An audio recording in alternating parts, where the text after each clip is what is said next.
दोस्तों, legal and legal में एक बार फिर से आपका स्वागत है।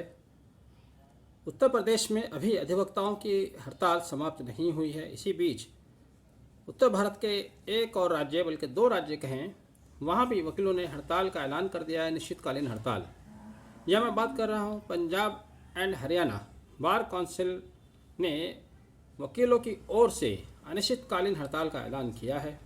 आखिर क्यों हड़ताल इतनी ज़्यादा हो रही हैं, क्यों ये घटनाएं बढ़ रही हैं? वहाँ भी जिस तरह से हापुड़ की शिकायत है, वहाँ भी पुलिस द्वारा वकील के साथ मारपीट की गई और उन्हीं वकील साहब के विरुद्ध एफआईआर दर्ज की गई, उनको जेल में बंद किया गया।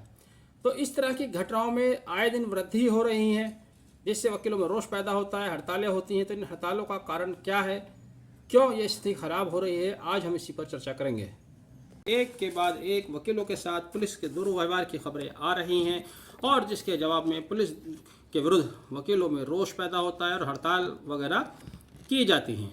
आखिर क्या कारण है कि पूरे देश में गाए बगाए इस तरह की घटनाएं आए दिन घटती रहती हैं? क्यों इन घटनाओं पर अंकुश नहीं लग रहा है? क्यों सरकार की तरफ से कोई सीधा स्टेप नहीं लिया जा रहा है? क्यों सरकार पुलिस को संदेश देने में नाकामयाब हो रही है? देखिए, ये भारत है, ये संविधान पर आधारित है। कॉन्स्टिट्यूशन जो बाबा साहब डॉक्टर भीमराव अम्बेडकर ने इस देश को दिया, उसी के अनुसार ये देश चलता है, उसी संविधान के अनुसार ये देश चलता है। लेकिन इस संविधान के असली पैरोकार, असली रक्षक वकील ही हैं। अगर पुलिस थाने की सिपाही है, वो लोगों की सुरक्षा के लिए लगी हुई है, तो देश के कानून की सुरक्षा करने की जिम्मेदारी वकीलों के ऊपर है। इसीलिए वकीलों को ऑफिसर ऑफ द कोर्ट भी कहा जाता है। पुलिस अधिकारियों को ये समझाना पड़ेगा और उनको ये समझना पड़ेगा कि अधिवक्ताओं का जो रैंक आती है, रुतबा आता है, कैटेगरी आती है, वो पुलिस से कहीं ज़्यादा ऊपर है। पुलिस के साथ दिक्कत ये हो रही है कि उनके पास हथियार होते हैं, हाथों में लाठी डंडे होते हैं, वर्दी का नशा है। उनको लगता है कि दुनिया के खुदा वही हैं और इसी खुदाई के दावे में चलते वो किसी के साथ भी दुर्व्यवहार कर देते हैं। कोई ऐसा वर्ग नहीं जिसको पुलिस ने बख्शा हो और इसी का कारण है ये वही घटनाओं को अंजाम देते देते इस हद तक चले आए कि जिनको हमने बताया कि संविधान के रक्षक हैं, असल सिपाही संविधान के अधिवक्ता हैं, अब उनके साथ भी ये इस तरह के दुर्व्यवहार की हरकत कर रहे हैं, जिसका नतीजा हड़ताल के रूप में आता है।